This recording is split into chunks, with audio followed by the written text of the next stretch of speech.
Chapitre 10. Départ. Imbre Tombétoile occupe une place unique dans l'histoire des Six-Duchés. Il n'a jamais été reconnu par son père, mais sa forte ressemblance avec les Loin-Voyants laisse penser, avec une quasi-certitude, qu'il était apparenté à la lignée royale. Quoi qu'il en fût, son identité n'a guère d'importance en comparaison du rôle qu'il a joué. Certains ont dit qu'il avait espionné pendant des dizaines d'années pour le compte du roi Subtil, avant les guerres contre les pirates rouges. D'autres ont rapproché son nom de celui de Dametin, qui œuvrait presque sûrement comme empoisonneuse et voleuse pour la famille royale. Mais il semble qu'aucune preuve officielle n'a été apportée. Ce que l'on sait sans le moindre doute, en revanche, est qu'il est apparu pour la première fois en public à la suite de l'abandon de Castelcerre par le prétendant, royal Loin-Voyant. Il s'est alors mis aux ordres de Dame Patience qui a pu dès lors compter sur le réseau de personnes qu'il avait établi dans les Six-Duchés tout entiers, à la fois pour recueillir des informations et distribuer des ressources destinées à la défense du littoral. Tout indique pourtant qu'il a tout d'abord tenté de conserver son rôle de personnage inconnu et dissimulé. Mais son aspect extraordinaire rendait cette entreprise difficile, et il a fini par y renoncer. Malgré son âge, il est devenu une sorte de héros, un vieillard plein de panache, si l'on veut, qui se présentait dans les auberges et les tavernes à toute heure du jour ou de la nuit, qui glissait entre les doigts des gardes royales et se moquait d'eux, qui transmettait des nouvelles et convoyait des fonds pour la défense des duchés côtiers. Ses exploits suscitaient l'admiration. Il recommandait toujours aux habitants des six duchés de garder courage. Il leur prédisait le retour du roi Vérité et de la reine Kétriken, qui ôteraient de leurs épaules le pénible joug des impôts et de la guerre. Nombre de ballades ont été écrites sur ces hauts faits, mais la plus exacte demeure le cycle de la vie d'Imbre Tombétoile, attribué à la ménestrelle de la reine Kétriken, Astérie, chant d'oiseau.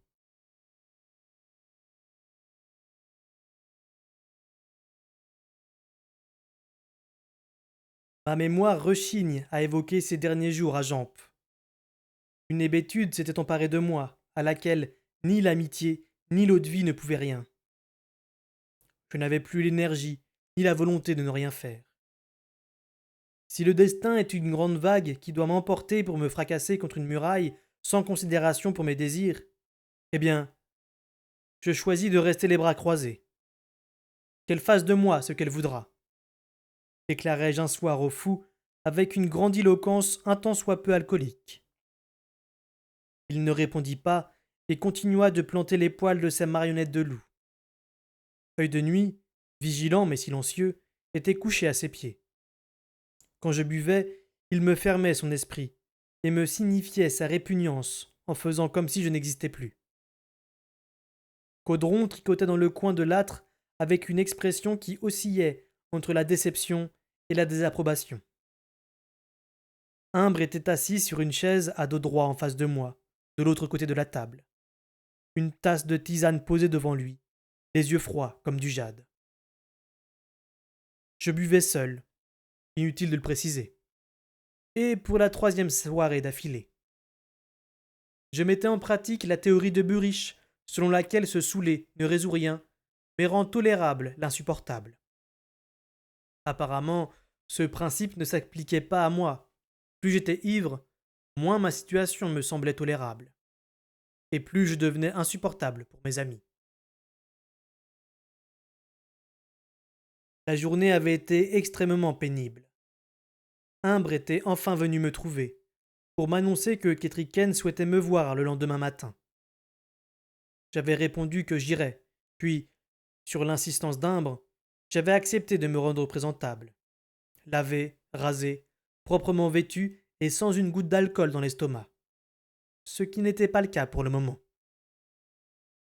L'instant était mal choisi pour tenter de rivaliser d'esprit ou d'argument avec Imbre, mais je m'y étais lancé pourtant, tant mon bon sens s'était obscurci.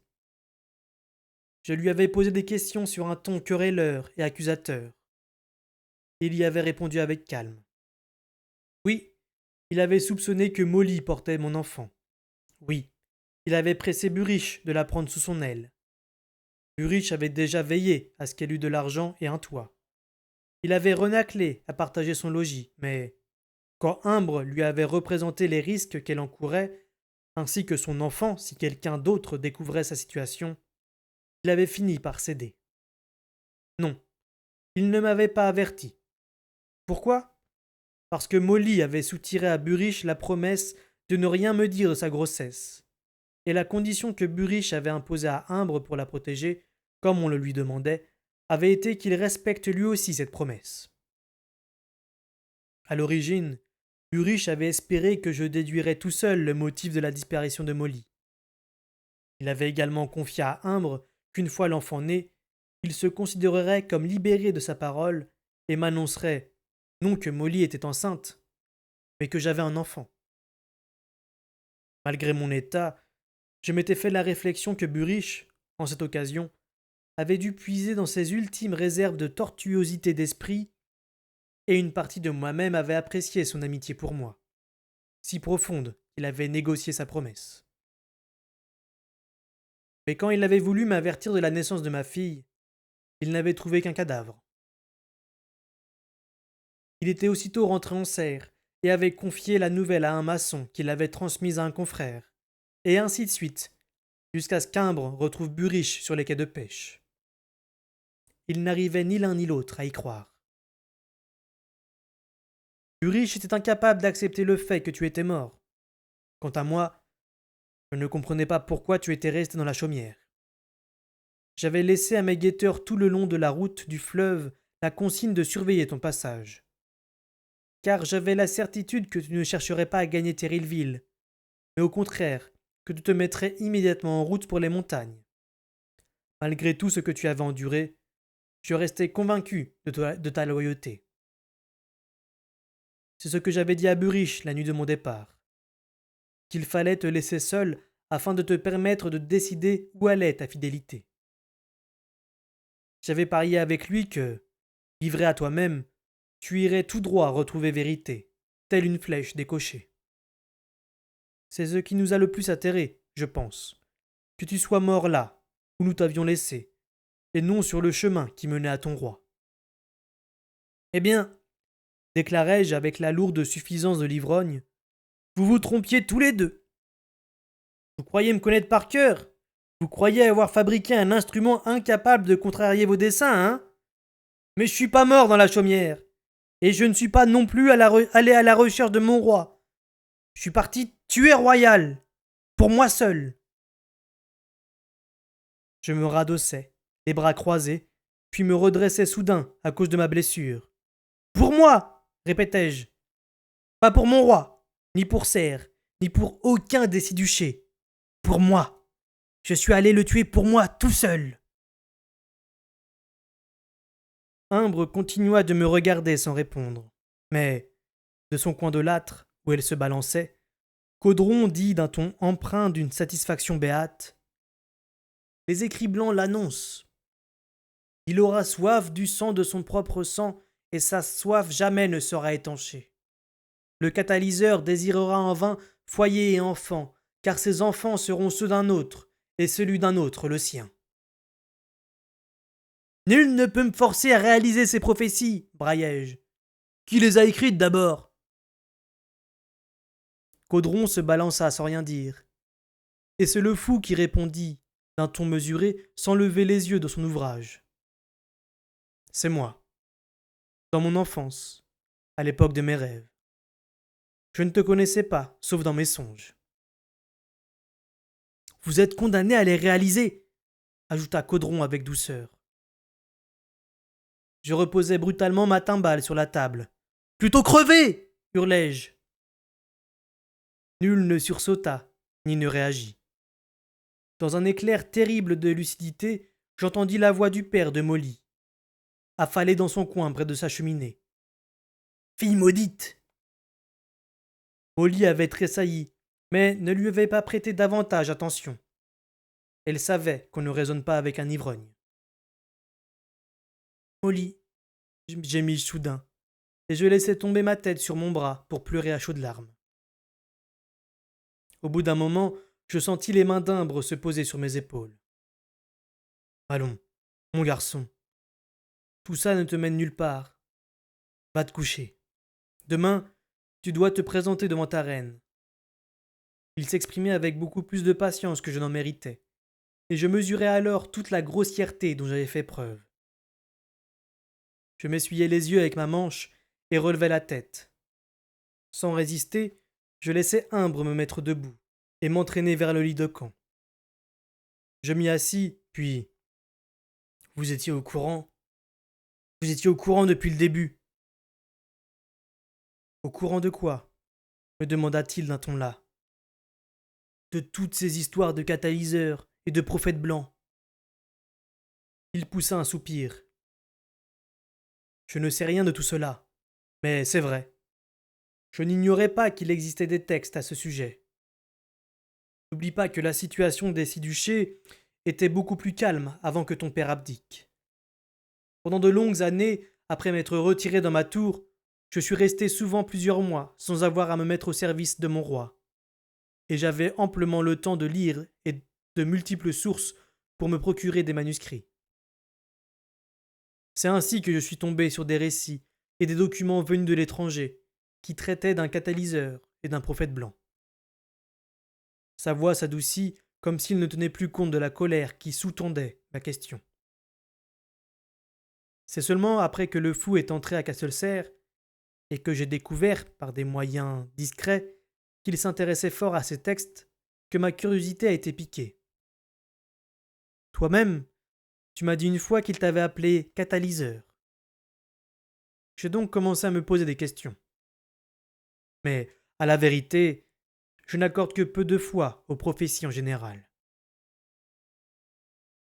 Je m'allongeai avec précaution. J'arrivais presque à dormir sur le dos à présent.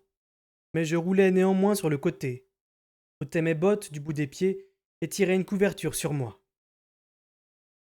Fitz. Quoi demandai-je à contre-cœur. La reine est en colère contre toi. N'attends nulle patience de sa part demain. Mais rappelle-toi que ce n'est pas seulement notre reine, c'est aussi une femme qui a perdu un enfant, qui est restée plus d'1 an dans l'incertitude quant à la mort de son époux, qui s'est vue pourchassée jusqu'aux frontières de son pays d'adoption pour trouver de nouveaux malheurs dans sa terre natale. Son père lui en veut, et c'est compréhensible. Il regarde les Séduchés et royales d'un œil de soldat, et il n'aurait pas de temps à perdre à rechercher le frère de son ennemi, même s'il le croyait vivant.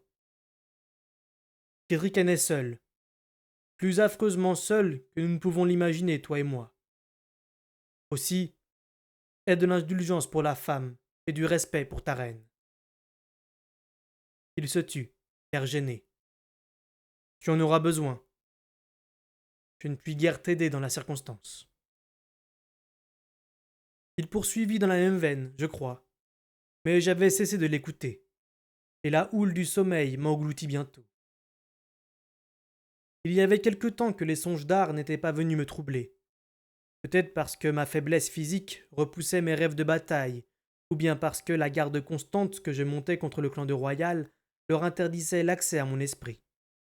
Mais cette nuit-là, mon bref répit s'acheva. J'eus l'impression qu'une grande main pénétrait en moi, me saisissait par le cœur et me tirait hors de moi. Je me trouvais soudain ailleurs. C'était une ville, dans le sens où des gens y vivaient en grand nombre, mais ces gens ne ressemblaient à nul que je connusse, et leurs habitations à aucune que j'eus jamais vue. Les bâtiments s'élevaient en spirale jusqu'à des hauteurs vertigineuses, et les murs de pierre semblaient avoir été fondus d'une seule pièce. Il y avait des ponts aux entrelacs délicats et des jardins qui descendaient en cascade le long des édifices, ou les escaladaient. Certaines fontaines dansaient, d'autres formaient des bassins silencieux. Partout des gens vêtus de couleurs vives déambulaient dans la ville, aussi nombreux que des fourmis. Pourtant, il n'y avait pas un bruit, et tout était immobile. Je pressentais le mouvement des habitants, le jeu des fontaines, le parfum des fleurs qui s'épanouissaient dans les jardins. Mais quand je me tournais vers eux, tout disparaissait. L'esprit captait le fin treillis du pont, mais l'œil ne voyait que les ruines éboulées. Les murs ornés de fresques avaient été décapés par le vent, qui n'avait laissé que des briques couvertes d'un crépi grossier. Un mouvement de la tête, et la fontaine bondissante devenait poussière, envahie d'herbe, dans un bassin fissuré. La foule affairée du marché parlait avec la voix d'un vent chargé de sable cuisant. Je me déplaçais dans ce fantôme de ville, désincarné, perdu, incapable de comprendre ce que je faisais là, et ce qui m'attirait. Il ne faisait ni noir, ni clair, ce n'était ni l'été, ni l'hiver. Je suis en dehors du temps, me dis-je, en me demandant s'il s'agissait du suprême enfer, de la philosophie du fou, ou de l'ultime liberté. Enfin, j'aperçus très loin devant moi une petite silhouette qui suivait à pas lents une des vastes avenues. Elle avait la tête courbée contre le vent, et elle tenait le rabat de son manteau devant sa bouche et son nez pour les protéger des tourbillons de sable. Elle ne faisait pas partie de la foule de spectres, et se déplaçait parmi les ruines en contournant les fractures du sol ou les soulèvements du pavé consécutifs à l'agitation de la terre. Dans un éclair d'intuition, je sus qu'il s'agissait de vérité. Je le reconnus au sursaut de vie que je sentis dans ma poitrine, et je compris alors que j'avais été attiré en ce lieu par l'infime parcelle d'art de vérité qui se dissimulait encore dans ma conscience. Je perçus aussi qu'il encourait un danger extrême, bien que je ne visse rien de menaçant autour de lui. Il se trouvait à une grande distance de moi, et je le voyais à travers les ombres brumeuses des bâtiments qui n'étaient plus voilés par des spectres de la foule d'un jour de marché. Il marchait à pas lourds, solitaire, inaccessible à la ville disparue, et pourtant inextricablement lié à elle. Rien ne m'était visible, et cependant le péril pesait sur lui, comme l'ombre d'un géant. Je pressai le pas pour le rattraper et me retrouvai à ses côtés en un clin d'œil. Ah fit-il en guise d'accueil. Enfin te voici, Fitz. Bienvenue. Il ne cessa pas de marcher. Il ne tourna même pas la tête. Pourtant, je sentis une chaleur, comme s'il m'avait serré la main. Et je n'éprouvai pas le besoin de répondre. En revanche, je vis par ses yeux le danger qui l'attirait. Le lit d'un fleuve passait devant nous. Ce qui le comblait n'était ni de l'eau, ni de la pierre chatoyante, mais participait des deux. Le fleuve coupait à travers la ville comme une lame luisante, venue de la montagne fendue derrière nous, pour se jeter par-delà la cité dans un cours d'eau plus ancien. Tel un filon de charbon ou de quartz veiné d'or, dénudé par un flot furieux. Il gisait à nu sur le corps de la terre. Là coulait la magie la plus pure et la plus antique, inexorablement, sans se soucier des hommes. Le fleuve d'art dans lequel j'avais appris si laborieusement à naviguer était à cette magie ce que le bouquet est au vin. Ce que j'entrevoyais par les yeux de vérité possédait une réalité physique aussi concrète que la mienne, et je m'y sentis aussitôt attiré comme le papillon par la flamme. La séduction ne tenait pas seulement à la beauté de ce flot brillant. La magie envahissait tous les sens de vérité. Le bruit de son passage était une musique, un écoulement de notes qui obligeait à écouter avec la certitude d'une symphonie à venir. Le vent transportait son parfum, fugace et changeant. Un instant, pointe de fleurs de citronnier. L'instant d'après, volute de fumée épicée. Chaque inspiration m'apportait sa fragrance, et je n'aspirais qu'à m'y engloutir, brusquement convaincu que la magie étancherait tous les appétits qui me faisaient souffrir, non seulement ceux de mon corps, mais aussi les désirs indistincts de mon âme. Je regrettais amèrement de ne pas être présent physiquement, afin d'éprouver aussi complètement que vérité l'extase de ce lieu. Celui-ci s'arrêta, redressa la tête. Il inhala profondément l'air aussi chargé d'art que le brouillard est chargé d'humidité. Et tout d'un coup, je sentis au fond de sa gorge un goût de métal brûlant. L'envie qui le tenaillait devint un désir irrésistible. Une soif irrépressible monta en lui. Il allait s'approcher du fleuve, se jeter à genoux et y boire tout son canton. Alors, toute la conscience du monde l'emplirait, il participerait à du tout et deviendrait le tout. Enfin, il connaîtrait l'accomplissement. Mais vérité lui-même cesserait d'exister. Je me reculais, saisi d'une horreur fascinée. Je ne crois pas qu'il existe plus terrifiant que se trouver face à l'authentique volonté d'autodestruction. Malgré la séduction qu'exerçait le fleuve sur moi, je sentis la colère m'envahir. Je n'étais pas digne de vérité. Ni l'homme, ni le prince que j'avais connu n'auraient été capables d'un acte aussi lâche. Je le regardais comme si je ne l'avais jamais vu. Et je mesurais alors depuis combien de temps je ne l'avais effectivement pas vu. Le noir brillant de ses yeux n'était plus qu'une noirceur terne, son manteau claquant au vent qu'une loque déchirée. Le cuir de ses bottes avait craqué depuis longtemps et béait aux coutures. Il avançait à pas hésitants et inégaux. Même si le vent n'avait pas soufflé en rafale, sa démarche n'aurait sans doute eu aucune fermeté. Il avait les lèvres pâles et craquelées, le teint grisâtre, comme si le sang avait quitté son corps. Certains étés, il avait artisé si puissamment contre les pirates rouges que sa chair et ses muscles fondaient, et ne laissaient de lui qu'un squelette vidé de toute énergie physique. Aujourd'hui, au contraire, il n'était plus qu'énergie, et ses muscles desséchés se tendaient sur une armature d'os à peine habillée de chair. C'était l'image même de la détermination et de l'épuisement. Seule sa ténacité lui permettait de rester debout et de marcher vers le flot de magie. J'ignore d'où je tirais la volonté de résister à l'envie de l'imiter. Peut-être d'avoir pris un instant pour m'intéresser à lui et vu ce que le monde perdrait s'il devait cesser d'exister tel qu'en lui-même.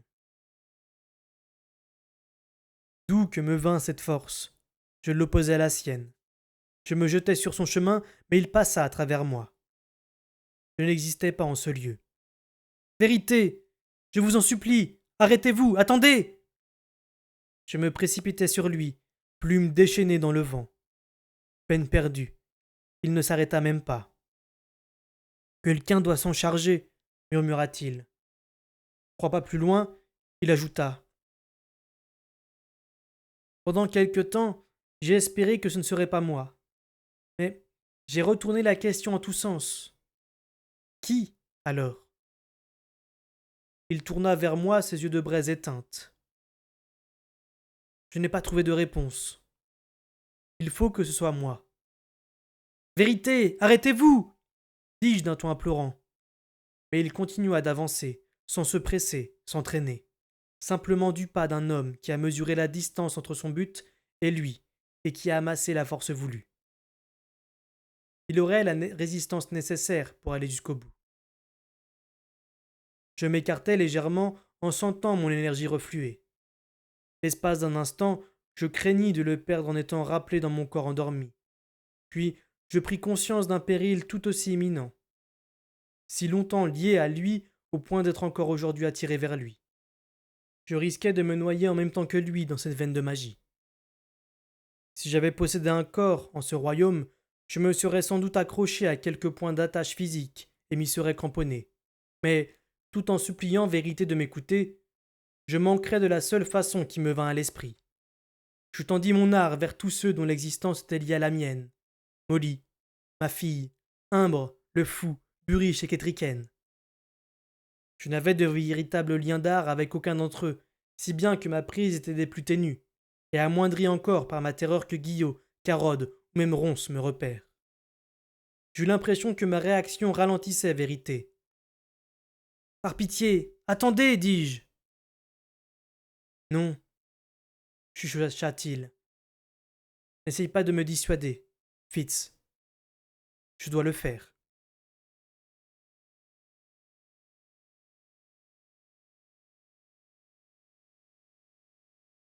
Jamais je n'aurais cru devoir mesurer mon art à celui de Vérité. Jamais je n'aurais imaginé m'opposer un jour à lui. Et comme je m'apprêtais à me dresser contre lui, j'eus l'impression d'être un enfant qui rue et hurle tandis que son père le porte à son lit. Non seulement Vérité ne prêta aucune attention à mon attaque, mais je sentis que sa volonté et sa concentration étaient dirigées ailleurs. Inexorablement, Il continua d'avancer vers le flot noir, en entraînant ma conscience avec lui. L'instinct de conservation insuffla de la frénésie à ma lutte, et je fis des efforts éperdus pour le repousser, pour le tirer en arrière, mais en vain. Cependant, une affreuse ambiguïté imprégnait mon combat, car j'avais envie de le voir gagner. S'il l'emportait et me précipitait avec lui dans le fleuve, je serais dégagé de toute responsabilité. Je pourrais m'ouvrir à ce flot de pouvoir et m'y désaltérer.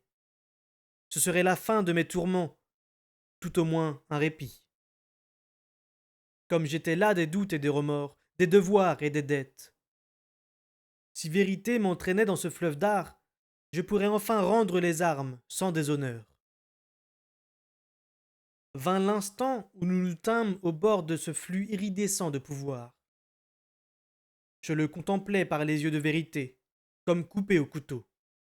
La berge s'arrêtait net au ras de l'étrangeté fluide. Le fleuve était pour moi un élément qui n'appartenait pas à notre monde, un gauchissement de la nature même. Lentement, Vérité mit un genou à terre, puis resta les yeux fixés sur l'obscure luminescence. J'ignore s'il voulait prendre le temps de dire adieu à notre univers, ou de rassembler sa volonté avant de se détruire. Ma résolution de le retenir était en suspens. Nous nous trouvions devant une porte qui menait à un inconnu impossible à imaginer. Le désir et la curiosité nous attiraient toujours plus près du bord. Vérité plongea ses mains et ses avant-bras dans la magie. Je partageais avec lui le brutal afflux de connaissances, et je hurlais en même temps que lui quand le flot brûlant rongea sa chair et ses muscles. Je sentis l'attaque acide sur les os dénudés de ses doigts, de ses poignets et de ses avant-bras, et j'éprouvais sa souffrance. Pourtant, elle était chassée de ses traits par le sourire extatique qui illuminait son visage. Le lien qui me rattachait à lui me parut soudain un biais inadéquat qui m'empêchait de ressentir complètement ce qu'il vivait. J'aurais voulu me trouver à ses côtés, offrir moi aussi mes bras nus à ce fleuve de magie. Je partageais sa conviction de pouvoir mettre fin à toute peine simplement en acceptant de me plonger tout entier dans le courant. C'était si facile. Il lui suffisait de se laisser aller un peu plus en avant. À genoux, il se pencha au-dessus du fleuve. Les gouttes de transpiration qui tombaient de son visage disparaissaient en petites bouffées de vapeur au contact de la surface iridescente. Il avait la tête courbée et ses épaules montaient et descendaient au rythme de sa respiration hachée. Puis, il s'adressa à moi d'une petite voix implorante. Tire-moi en arrière. Je n'avais pas eu la force de résister à sa détermination, mais quand je joignis ma volonté à la sienne et que nous combattîmes ensemble la terrible attraction du pouvoir, je réussis, quoique d'extrême justesse. Il parvint à sortir ses avant-bras et ses mains du fluide, tout en ayant l'impression de les extirper d'un bloc de pierre. À contre-cœur, je le lâchai, et, l'espace d'un instant, alors qu'il reculait en chancelant, j'eus la perception totale de ce qu'il avait vécu. Ce qui coulait là, c'était l'unicité du monde, telle une note douce et pure. Ce n'était pas le chant de l'humanité, mais un chant plus ancien, plus grand, qui parlait d'équilibre immense et d'essence inaltérée. Si vérité s'y était laissée aller, ces tourments eussent été achevés. Mais il s'en détourna d'une démarche titubante. Les bras tendus devant lui, la paume des mains vers le ciel, les doigts à demi repliés comme pour mendier. De forme, rien n'avait changé. Mais à présent ses bras et ses mains brillaient comme de l'argent sous l'effet du pouvoir qui avait pénétré sa chair et s'y était répandu. Comme il s'éloignait du fleuve avec la même résolution qu'il s'en était approché, je sentis que ses bras et ses mains le brûlaient comme sous la morsure du froid. Je ne comprends pas, lui dis-je. C'est préférable pour l'instant. Je perçus une dualité en lui. L'art flambait dans son être comme un feu de forge d'une inconcevable puissance. mais l'énergie que possédait son corps lui permettait à peine de mettre un pied devant l'autre. Protéger son esprit contre la séduction du fleuve ne lui demandait plus aucun effort, mais obligeait son corps à suivre, le chemin épuisait tant sa chair que sa volonté. Fitz, rejoins-moi, je t'en prie. Cette fois, il ne s'agissait plus d'une injonction d'art, ni même de l'ordre d'un prince, mais de la supplication d'un homme à un autre. Je n'ai pas de clan, Fitz. Je n'ai que toi. Si le clan que Galen avait créé pour moi s'était montré loyal, j'aurais davantage confiance dans l'aboutissement de mon devoir. Pourtant, non. Non seulement ses membres sont infidèles, mais ils veulent m'abattre. Ils me picorent comme des corbeaux un cerf à l'agonie. Je ne pense pas à leurs attaques susceptibles de me détruire, mais je crains qu'ils ne m'affaiblissent au point de m'empêcher de réussir. Ou, pire encore, qu'ils ne me brouillent l'esprit et ne réussissent à ma place. Nous ne pouvons pas le permettre, mon garçon. Toi et moi, nous sommes les seuls obstacles entre eux et la victoire. Toi et moi, les loin-voyants. Je n'étais pas présent au sens physique. Pourtant, il me sourit et posa une main à l'éclat terrifiant sur ma joue. Était-ce voulu? Je l'ignore. Mais je ressentis un choc aussi violent que si un guerrier m'avait frappé au visage d'un coup de bouclier. Je n'éprouvais cependant aucune douleur, mais de la conscience, comme le soleil crevant les nuages pour illuminer une clairière dans la forêt. Tout m'apparut soudain avec clarté. Je discernais tous les motifs et les buts de notre entreprise.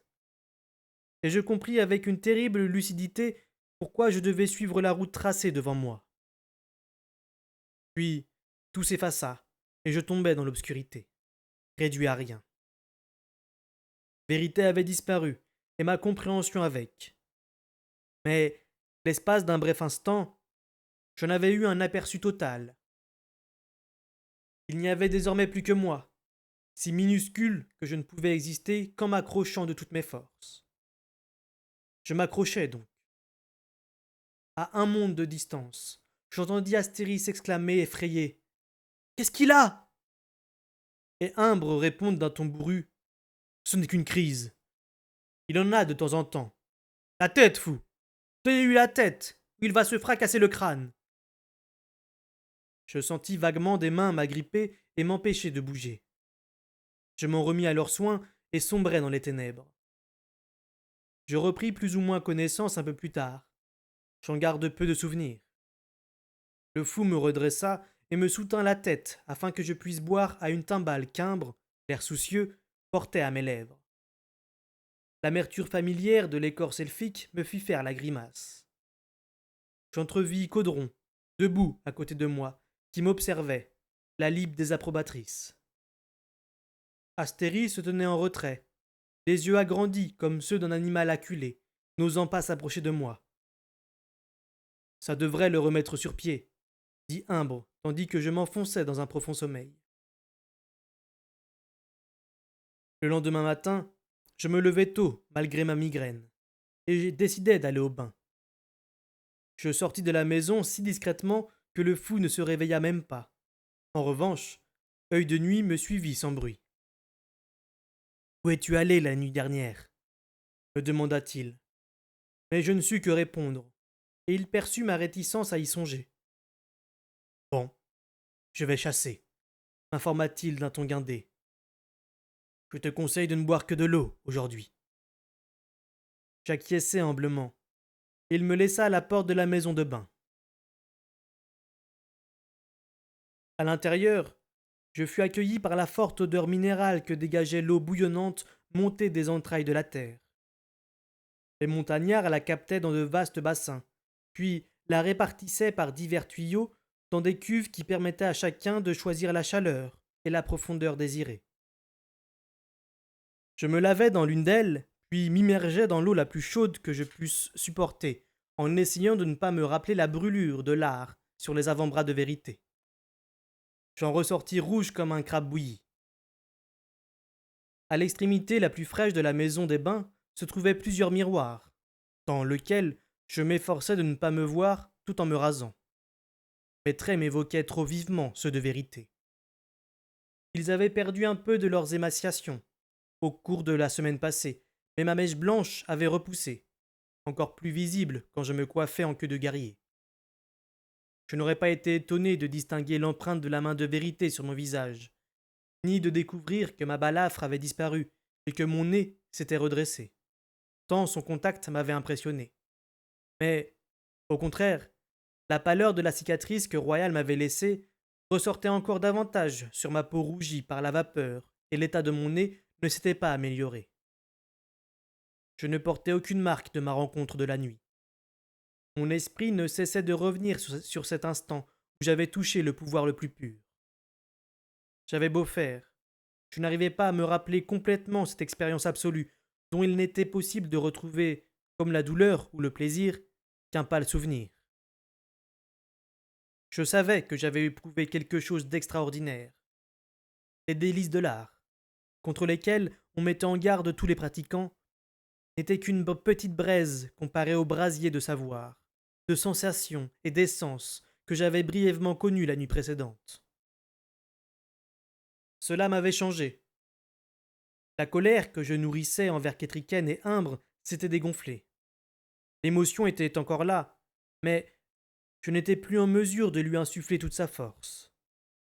Un infime instant, j'avais vu non seulement mon enfant, mais toute la situation de tous les points de vue possibles. Il n'y avait nulle malice dans les intentions de mes compagnons, nul égoïsme. Ils étaient convaincus de la moralité de leur entreprise. Pas moi. Mais il ne m'était plus possible de nier purement et simplement la logique de leurs actes. J'avais l'impression d'avoir été dépouillé de mon âme.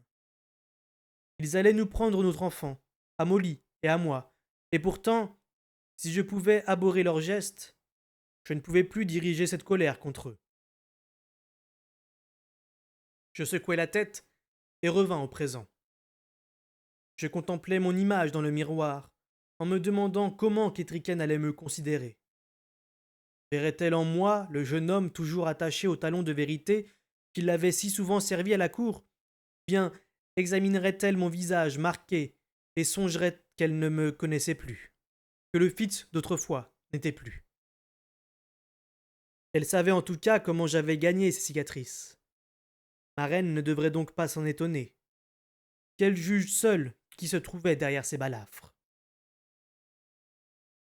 Je rassemblai mon courage, puis présentai mon dos au miroir et regardai par-dessus mon épaule. Le cœur de ma blessure m'évoqua le dessin en creux d'une étoile de mer rouge. Tout autour, la chair était tendue et luisante. Je bougeai une épaule pour observer la peau qui tirait sur la cicatrice. Quand je tendis mon bras d'épée, je sentis une petite résistance. Bah, inutile de se faire de soucis. Je renfilai ma chemise. Je retournai chez le fou, changé de tenue, et j'eus la surprise de le trouver déjà vêtu et prêt à m'accompagner. Des habits étaient étendus sur mon lit de camp. Une chemise blanche en laine, à manches bouffantes, chaude et moelleuse, et des jambières noires en laine plus épaisse. Il y avait aussi un surcot assorti aux jambières. C'était Imbre qui les avait apportés, me dit le fou. L'ensemble était très simple de coupe et de couleur. Ça te va bien, observa le fou. Lui-même s'était habillé presque comme d'habitude, avec une robe de laine, mais celle-ci était bleu marine, avec des broderies aux manches et aux ourlets, style qui se rapprochait davantage de celui des montagnards, mais qui accentuait sa pâleur bien plus que sa robe blanche habituelle, et rendait plus visible, à mon avis, la légère couleur fauve qui gagnait son teint, ses yeux et sa chevelure. Ses cheveux étaient plus fins que jamais. Libres, ils semblaient flotter autour de sa tête. Mais aujourd'hui, il les portait noués en queue. J'ignorais que Kétriken t'avait convoqué toi aussi, remarquai-je. À quoi il répondit d'un ton sarcastique. Raison de plus pour me présenter devant elle. Imbre est passé te voir ce matin, et il s'est inquiété de te trouver absent. À mon avis, il craignait plus ou moins que tu ne te sois enfui de nouveau avec le loup. Mais Dans le cas contraire, il a laissé un message pour toi. En dehors des personnes qui sont entrées chez moi, nul ne connaît ta véritable identité à Jamp, aussi étrange que puisse paraître tant de discrétion de la part de la ménestrelle. Même la guérisseuse ignore qui est la guérie. Aussi, n'oublie pas que tu restes Tom le berger jusqu'au moment où la reine kétricaine jugera pouvoir s'adresser à toi de façon plus officielle. Compris? Je soupirai. Je ne comprenais que trop bien. À ma connaissance, jamais Jamp n'avait dissimulé d'intrigue, observai-je. Il eut un petit rire. Tu n'es jamais venu ici qu'une fois et pendant peu de temps. Crois-moi, Jamp abrite des intrigues tout aussi tortueuses que Casselsert autrefois. En tant qu'étrangers, nous serions avisés d'éviter autant que possible de nous y trouver mêlés. Sauf à celles que nous apportons avec nous, fis-je. Et il acquiesça avec un sourire amer. La journée était éclatante, l'air vif. Le ciel que nous apercevions entre les sombres frondaisons des conifères était d'un azur infini. Une petite brise nous accompagnait en faisant rouler les cristaux de neige sur les crêtes gelées des congères. La neige crissait sous nos bottes et le froid posait d'âpres baisers sur mon visage rasé de frais. Plus loin, dans le village, j'entendais des cris d'enfants en train de jouer. Œil de Nuit dressa les oreilles, mais continua de nous suivre. Ces voix aiguës au loin m'évoquèrent des oiseaux de mer, et une violente nostalgie me prit soudain des côtes de Serre. Tu as eu une crise hier soir, me dit le fou à mi-voix. Ce n'était pas tout à fait une question. Je sais, répondis-je laconiquement. Caudron avait l'air très angoissé. Elle a soumis Imbre à un interrogatoire serré sur les plantes qu'il te préparait. Et quand elle a vu qu'elle ne te remettait pas d'aplomb, comme il l'avait promis, elle est allée s'asseoir dans son coin. Elle y a passé la plus grande partie de la nuit, à tricoter à grand bruit et à jeter des regards noirs à Imbre. Quel soulagement quand ils sont enfin tous partis. Je me demandais si Astérie était restée, elle, mais je ne posais pas la question. Je n'avais pas envie de savoir pourquoi cela m'importait. Qui est Caudron? Demanda brusquement le fou. Qui est Caudron? Répétai-je surpris. Ça, je viens de le dire, il me semble. Caudron est... L'étrangeté d'en savoir si peu sur une personne avec qui j'avais si longtemps voyagé me frappa soudain. Elle est née en Serre, je crois, puis elle a bourlingué, étudié des manuscrits et des prophéties, et elle est rentrée pour chercher le prophète blanc. Je haussai les épaules avec dérision devant la minceur de mes renseignements. Dis-moi, tu ne la trouves pas troublante? Pardon? Tu ne sens pas quelque chose chez elle, quelque chose de... Il secoua la tête avec irritation. C'était la première fois que je voyais le fou chercher ces mots. Parfois je sens qu'elle est importante, que son sort est lié au nôtre. D'autres fois, elle a simplement l'air d'une vieille indiscrète, affligée d'un manque de goût attristant dans le choix de ses compagnons. C'est à moi que tu fais allusion, je suppose, fis-je, en éclatant de rire. Non. Je parle de cette ménestrelle qui se mêle de tout. Pourquoi tant d'aversion entre Astérie et toi? Demandai-je avec lassitude. Ah, il ne s'agit pas d'aversion, mon cher Fitsune. De ma part, il s'agit d'indifférence. Malheureusement, elle n'est pas capable de concevoir qu'un homme puisse la regarder sans avoir envie de coucher avec elle. Par conséquent, elle prend mon absence d'intérêt pour une insulte et s'évertue à y voir un défaut chez moi, tandis que son attitude possessive envers toi m'exaspère. Elle n'a pas de véritable affection pour Fitz, tu sais. Elle veut simplement pouvoir dire qu'elle a connu Fitz Chevalerie.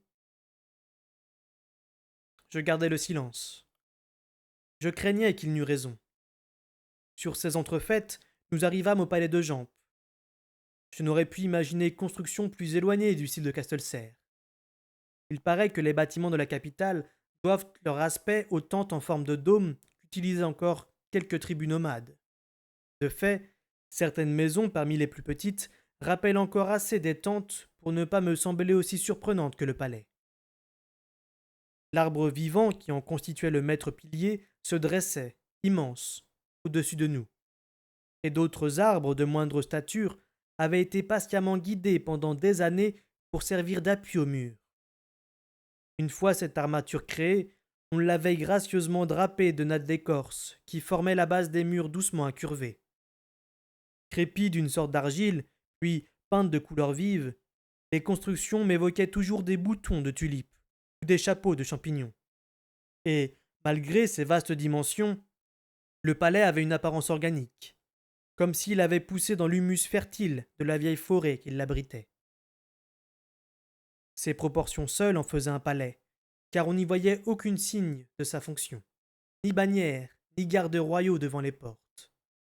Nul ne chercha à nous en interdire l'accès. Le fou ouvrit les battants sculptés à cadre de bois d'une entrée latérale, et nous fûmes dans la place. Je le suivis à travers un labyrinthe de chambres isolées. D'autres pièces se dressaient sur des plateformes au-dessus de nous, auxquelles on accédait par des échelles, ou, pour les plus grandes, des escaliers de bois. Les parois de ces habitations étaient fragiles, réduites, dans le cas de certaines pièces temporaires, à de simples plaques d'écorce tendues sur des cadres de bois. Il ne faisait guère plus chaud dans le palais que dans la forêt alentour, et les chambres étaient chauffées en hiver par des braseros individuels. Le fou nous mena devant une salle dont les parois extérieures étaient décorées de délicates représentations d'oiseaux aquatiques. Il s'agissait là d'une pièce fixe, munie de portes coulissantes en bois, elles aussi ornées d'oiseaux sculptés. De l'intérieur provenait le son de la harpe d'Astérie et un murmure de voix. Le fou frappa à la porte, attendit un instant, puis nous ouvrit. Ketriken se trouvait là, en compagnie de l'ami du fou, Geoffron, et de plusieurs autres personnes que je ne connaissais pas. Astérie était assise sur un banc bas d'un côté de la salle, et jouait doucement tandis que Ketriken et sa suite brodaient une courte pointe fixée sur un cadre qui occupait presque toute la pièce. Un jardin floral aux couleurs éclatantes se dessinait sur le tissu. Imbre était installé non loin d'Astérie, vêtu d'une chemise blanche, de jambières noires et d'une longue tunique en laine, ornée de broderies aux teintes gaies par-dessus la chemise. Ses cheveux étaient noués en queue du guerrier, et son front était ceint d'un bandeau de cuir frappé du cerf. Il paraissait des dizaines d'années plus jeune qu'à Castelserre. La ménestrelle et lui bavardaient, mais le son de la harpe, pourtant à peine effleuré, couvrait leur voix. Ketriken leva les yeux, l'aiguille à la main. Il nous souhaita calmement la bienvenue, puis elle me présenta sous le nom de Tom, et me demanda courtoisement si je me remettais de ma blessure. Je répondis par l'affirmation, et elle m'offrit de m'asseoir pour me reposer un peu. Le fou fit le tour de la courte pointe, félicita Geoffron de son point, et, quand elle l'y invita, prit place à côté d'elle. Il prit une aiguille et de la soie floche dont il fit un fil, puis se mit à broder des papillons de son invention, tout en causant à mi-voix avec Geoffron des jardins qu'ils avaient connus. Il paraissait parfaitement à l'aise. Pour ma part, je me sentais un peu perdu, assis à ne rien faire dans une pièce pleine de gens affairés. Je pensais que Ketriken allait s'adresser à moi, mais elle continua ses travaux d'aiguille. Astérie croisa mon regard et me fit un sourire presque guindé. Imbre, lui, faisait comme si nous ne nous connaissions pas. Les échanges allaient bon train, mais murmurés et intermittents. Demande des chevaux ou commentaires sur l'ouvrage du voisin ou de la voisine. Astérie jouait de vieilles ballades familières de serre, mais sans les paroles. Nul ne me parlait, ni ne s'intéressait à moi. J'attendais. Au bout de quelque temps, je commençais à me demander s'il s'agissait d'une forme subtile de punition. J'essayais de demeurer calme, mais la tension ne cessait de monter en moi. Toutes les 2 ou 3 minutes, je devais me rappeler de décrisper les mâchoires et les épaules.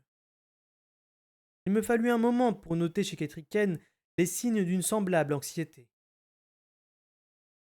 J'avais passé de nombreuses heures en compagnie de madame lorsqu'elle s'était installée à Castelserre. Je l'avais vue léthargique aux travaux d'aiguille et pleine de vie dans son jardin. Mais aujourd'hui, elle cousait furieusement, comme si le sort des six duchés dépendait de l'achèvement de la courte pointe. Elle était plus mince que dans mon souvenir, et sur son visage, l'ossature et les méplats étaient plus accusés. Ses cheveux, un an après qu'elle les eut coupés en marque de deuil pour vérité, restaient trop courts pour être coiffés commodément. Des mèches pâles ne cessaient de tomber sur son visage. De nouvelles rides étaient apparues au coin de ses yeux et de sa bouche, et elle se mordillait souvent les lèvres, ce que je ne lui avais jamais vu faire auparavant. La matinée me parut interminable, mais un des jeunes gens finit par se redresser sur son siège, s'étira, puis déclara qu'il avait les yeux trop fatigués pour en faire davantage. Il demanda à sa voisine si elle avait envie de l'accompagner à la chasse, et elle l'accepta de bon cœur. Comme si cela avait été un signal, les autres se levèrent à leur tour, s'étirèrent et souhaitèrent le bonjour à Ketriken. D'abord stupéfait par la familiarité dont il faisait preuve avec elle, je me rappelai bientôt qu'en ce pays, elle n'avait pas statut de reine, mais d'oblat des montagnes.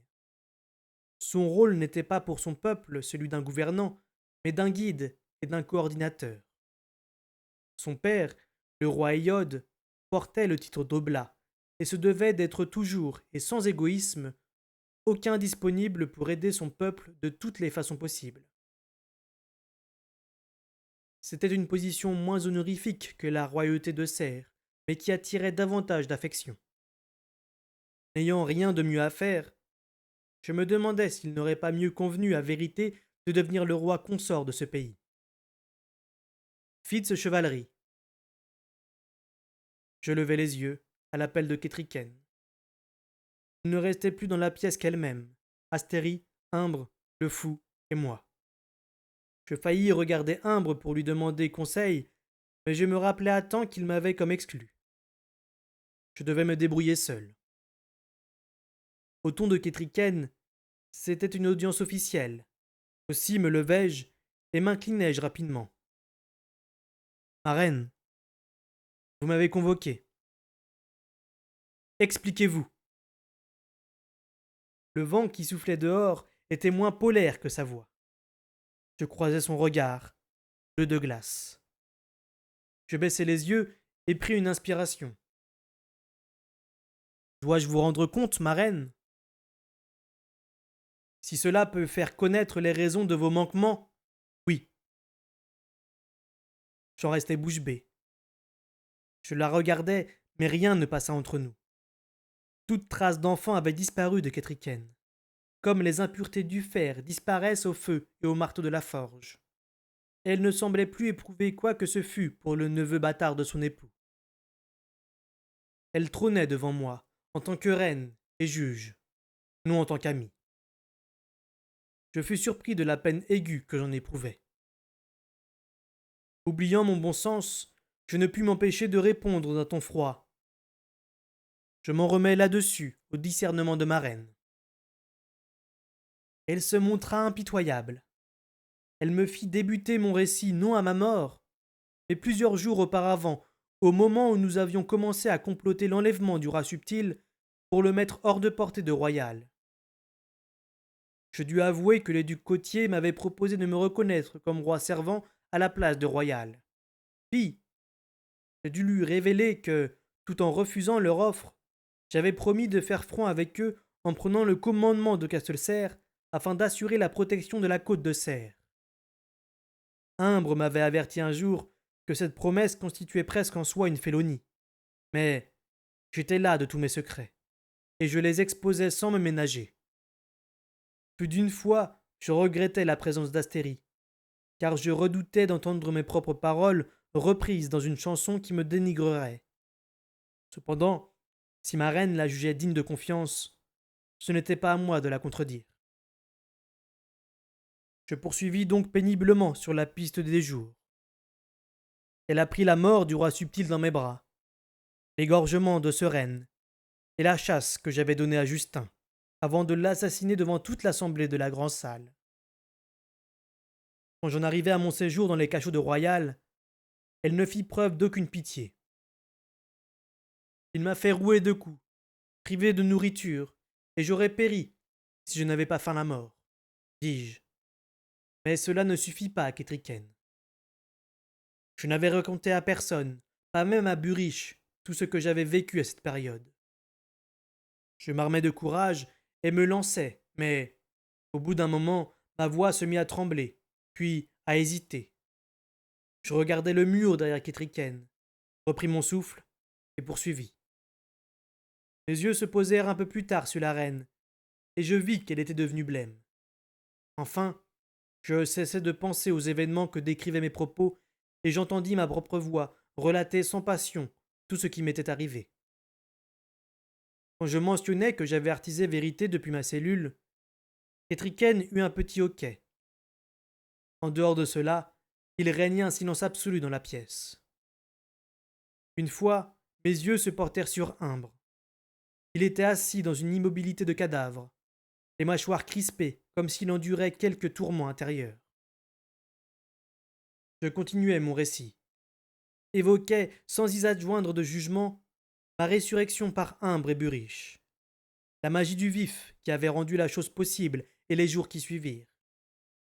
Je racontai notre séparation en mauvais termes, le détail de mon voyage, les occasions où j'avais senti la présence de vérité, celles où nous nous étions brièvement contactés, ma tentative d'assassinat sur Royal, et même l'implantation involontaire de l'ordre de le rejoindre que m'avait fait subir vérité.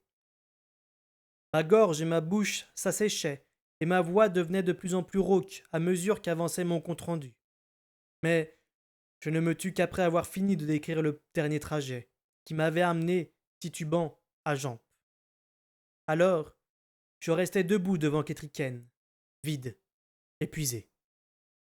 D'aucuns disent que c'est un soulagement de partager peine et soucis.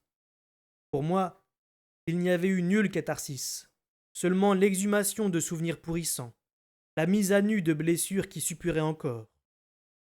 Après un moment de silence, je trouvai la cruauté de demander: mon exposé excuse-t-il mes manquements, ma reine?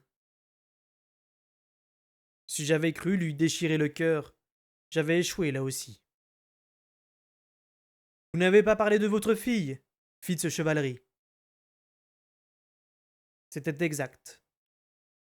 Je n'avais mentionné ni Molly, ni la petite.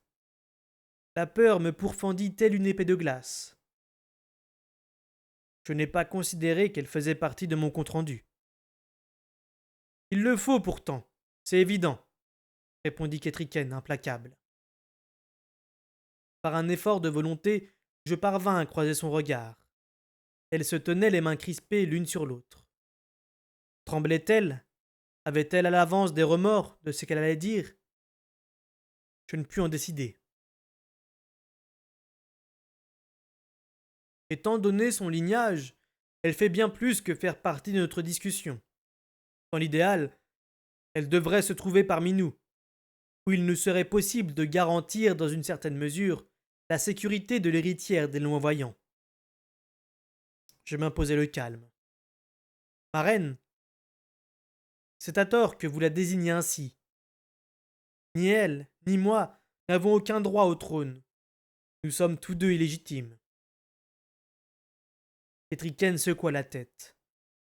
Nous ne nous intéressons pas ici à ce qu'il y a ou à ce qu'il n'y a pas entre la mère et vous. Nous ne nous intéressons qu'à son ascendance. Quelque prétention que vous ayez pour elle, son sang l'appellera. Je n'ai pas d'enfant. Avant de l'avoir entendu prononcer cette phrase, je ne me rendais pas compte de la profondeur de sa douleur. Quelques instants plus tôt, je la jugeais sans cœur. À présent, je me demandais si elle avait encore toute sa tête, tant cette seule phrase exprimait le chagrin et de désespoir. Elle prit sur elle pour continuer. Il faut un héritier au trône des loin-voyants. Imbre m'a expliqué que seul je ne puis compter rallier le peuple et l'inciter à en prendre en main sa protection. À ses yeux, je demeure trop étrangère. Mais peu importe comment il me considère, je reste sa reine, et j'ai un devoir à remplir. Je dois trouver le moyen d'unir les 6 duchés et de chasser les envahisseurs de nos côtes. Dans ce but, il faut un chef. J'ai songé vous mettre en avant, mais Imbre prétend que les gens ne vous accepteront pas. Votre prétendu mort et l'usage de la magie des bêtes constituent un trop grand obstacle. Cela étant, il ne subsiste de la lignée des Longs-Voyants que votre enfant, car Royal s'est avéré félon à son propre sang. C'est donc elle qui doit devenir l'oblat de notre peuple. Il se ralliera à elle. J'eus l'audace de l'interrompre. Ce n'est qu'un nourrisson, ma reine. Comment pourrait-elle? C'est un symbole. C'est tout ce que le peuple exigera d'elle pour le moment. Qu'elle existe. Plus tard, elle deviendra leur reine de fait. J'eus l'impression qu'elle m'avait coupé le souffle d'un couteau poing. Elle poursuivit. Je vais envoyer Imbre la chercher pour la ramener ici, où l'on pourra la protéger et lui donner une instruction convenable. Elle soupira. J'aimerais pouvoir la faire accompagner de sa mère. Malheureusement, il faut présenter cet enfant comme la mienne. Que je déteste ce genre de duperie. Mais Imbre m'a convaincu que cela était nécessaire. J'espère qu'il saura aussi convaincre la mère de votre fille. Elle ajouta comme pour elle-même. Nous devrons dire que nous avons annoncé la mort de mon enfant à sa naissance afin de faire croire à Royal qu'il n'avait nul héritier rival à redouter. Mon pauvre petit garçon. Son peuple ne saura jamais qu'il est né. C'est ainsi. Sans doute, il joue son rôle d'oblat. Je m'aperçus que je dévisageais Ketriken, et je constatais qu'il ne restait guère de la reine que j'avais connue à Castelcerre. Ses propos me faisaient horreur, me révulsaient. Pourtant, c'est d'une voix douce que je demandais. Pourquoi tout cela est-il nécessaire, ma reine? Le roi Vérité est vivant. Je vais le retrouver et faire tout mon possible pour vous le rendre. Ensemble, vous régnerez à Castelcerre, et vos enfants à votre suite. Qu'en savons-nous? Elle faillit secouer la tête en signe de dénégation. Cela sera, peut-être, fit ce chevalerie. Mais j'ai trop longtemps espéré en vain que tout s'arrangerait. Je ne veux plus être victime de telles illusions. Il faut s'assurer de certains points avant de prendre d'autres risques. Il nous faut un héritier à la lignée des Longs-Voyants. Elle soutint calmement mon regard. J'ai rédigé la déclaration et en ai remis une copie à Imbre, tandis qu'une autre restera ici en sécurité. Votre enfant est l'héritière du trône, fit ce chevalerie. J'avais réussi à garder mon âme intacte en me raccrochant à un infime espoir. De longs mois durant, j'avais trouvé la force d'avancer en songeant qu'une fois mes aventures terminées, je retrouverais Molly, reconquerrais son cœur et deviendrais le père de ma fille. D'autres rêvent peut-être d'honneur, de fortune ou de hauts faits chantés par les ménestrels. Moi, je voulais rentrer dans une petite chaumière à l'heure, où la lumière décroît. M'asseoir dans un fauteuil près d'une cheminée, le dos douloureux de labeur, les mains rugueuses de travail, et prendre une petite fille sur mes genoux pendant qu'une femme qui m'aimait me racontait sa journée. De tout ce qui m'avait été interdit simplement à cause de mon sang, cette vision m'était la plus chère. Devais-je à présent y renoncer aussi? Devais-je rester pour toujours aux yeux de Molly, l'homme qui lui avait menti, qui l'avait abandonnée, enceinte, et n'était jamais reparu, puis, par la faute de qui elle était, s'était vue dépouillée de son enfant? J'avais parlé tout haut sans m'en apercevoir, et je ne me rendis compte qu'au moment où la reine répondit. C'est cela, être oblat, fit ce chevalerie. On ne peut rien garder pour soi-même. Rien. Dans ce cas, je ne la reconnaîtrai pas. Ces mots me brûlèrent la langue comme de l'acide. Je ne la revendique pas comme ma fille. Ce sera inutile, car je la revendiquerai comme la mienne. Votre sang est fort. Elle aura sans doute les traits loin voyants. Pour le dessein qui est le nôtre, il me suffit de savoir qu'elle est de vous. Vous l'avez déjà avoué à Astérie la ménestrelle. Vous lui avez dit avoir engendré un enfant avec Molly, fabricante de bougies de Bourg de Castelcerre. Dans tous les six-duchés, les témoignages d'un ménestrel est recevable. Et elle a déjà signé le document en jurant sous serment savoir que l'enfant est un véritable l'envoyant. Fils de chevalerie, poursuivit-elle d'une voix presque tendre, bien que je fusse sur le point de perdre connaissance de l'entendre ainsi parler. Nul n'échappe au destin, pas plus que vous, que votre fille. Prenez du recul, et comprenez que c'est la raison de son existence.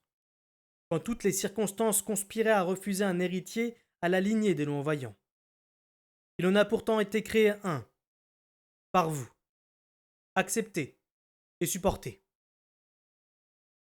C'étaient les mots à ne pas prononcer. Elle avait peut-être été élevée selon ce précepte, mais moi, on m'avait dit « Le combat n'est achevé que quand on l'a remporté ». Je levai les yeux et les promenais sur les personnes qui m'entouraient. J'ignore ce qu'elles virent sur mes traits, mais tous les visages se figèrent.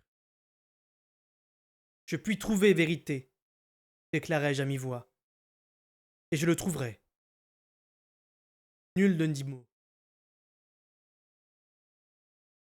Vous voulez votre roi, continuai-je à l'adresse de Kétriken. Elle finit par prendre une expression d'acquiescement. Moi, je veux mon enfant, murmurai-je. Que dites-vous demanda-t-elle d'un ton froid. Je dis que je veux la même chose que vous. Je souhaite être auprès de celle que j'aime pour élever notre enfant avec elle.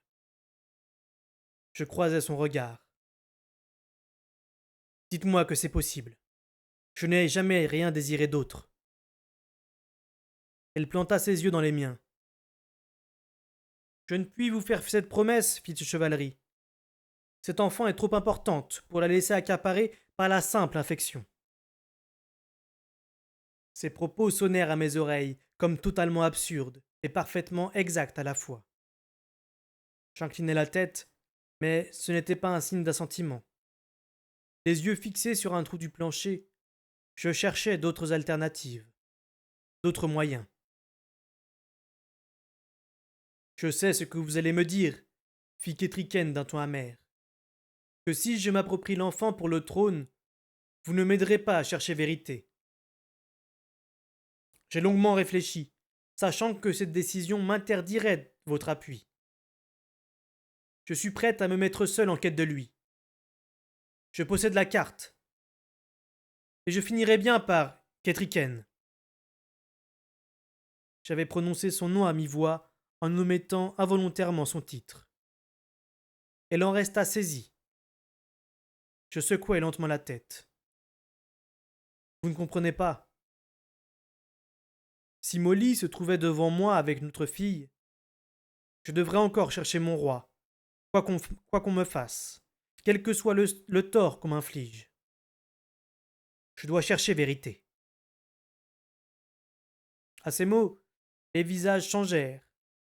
Imbre redressa la tête et me regarda, les yeux pleins d'une fierté brûlante. Kétriken se détourna en battant des paupières pour chasser ses larmes. Peut-être ressentait-elle un peu de honte. Pour le fou, j'étais redevenu le catalyseur, et en Astérie renaissait l'espoir de me voir à l'origine d'une légende. Mais en moi, c'était la fin de l'absolu qui primait. Vérité me l'avait montré sous sa forme pure. Je répondrais à l'ordre d'art de mon roi, et je le servirais comme j'en avais fait le serment. Mais un autre appel résonnait désormais en moi, celui de l'art.